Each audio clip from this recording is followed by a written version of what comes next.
Medical terminology is a blast. Today we'll take a look at the urinary system. Now let's look at the urinary system from an anatomical viewpoint. There are several key components of the urinary system. We start with the kidneys. The kidneys filter waste from our blood and our urine, and the existing urine then flows distally or inferiorly from the kidneys down two tube-like structures known as the ureters. Inferior to the ureters is the bladder, where urine is stored. When the bladder expands, it sends a signal to our brain that we need to excrete our urine. So the bladder has a sphincter that loosens, and the bladder then releases our urine through another tiny tube known as the urethra. When we look at building blocks associated with the urinary system, it's important to know these key root words. The word nephro means kidney.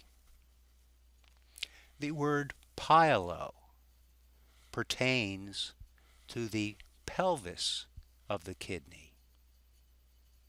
The word uretero pertains to the ureter. The word cysto means bladder.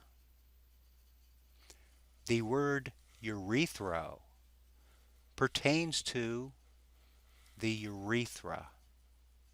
And finally, the suffix urea pertains to urine.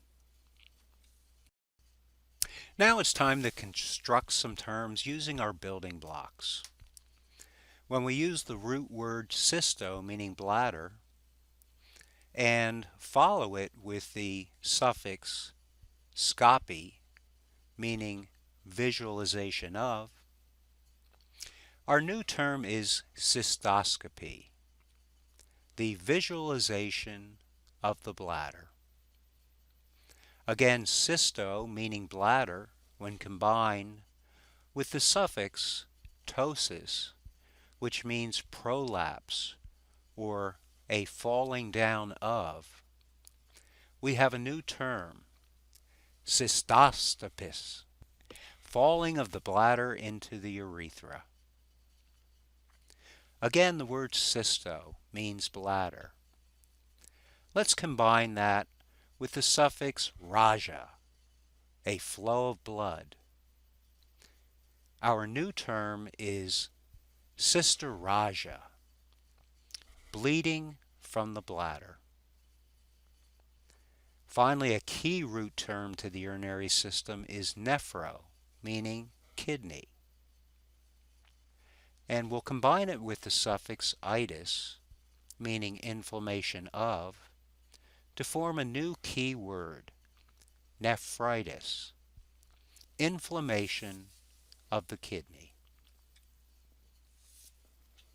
Now let's take a look at a new root word, pyelo, meaning the pelvis of the kidney. When pyelo is combined with the suffix itis, meaning inflammation of, our new term is pyelitis, the inflammation of the kidney's pelvis. Let's look at the root word ureter, or uretero. That pertains to the vessel inferior to the bladder, known as the ureter. When we connect the suffix algia, meaning pain of, to the root word ureter, we have a new word, ureteralgia, pain of the uter. Let's look at the Latin term for urethro, which pertains to the vessel distal to the bladder, known as the urethra, and add a suffix spasm, which means muscular contractions. We create a new word, urethrospasm, muscular contractions of the urethra. Next, we'll look at the prefix dis, meaning difficulty of or painful, and combine that with the suffix uria, meaning urine or to urinate, and we have a new very common term, dysuria, which means painful urination. Finally, we'll look at the prefix an, meaning not. Let's combine that with the root uria, meaning urine or to urinate, and we form a new word, anuria, unable to urinate. In summary, the urinary tract is the body's drainage system or plumbing for removing urine, which is composed of unnecessary poisonous waste and extra fluid. The kidneys are amazing. Every day the kidneys filter about 120 to 150 quarts of blood to produce only about 1 to 2 quarts of urine.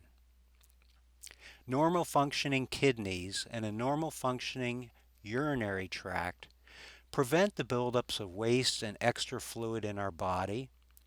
They keep levels of electrolytes stable. They make hormones that help regulate blood pressure, and they make red blood cells and keep our bones strong. Thank you.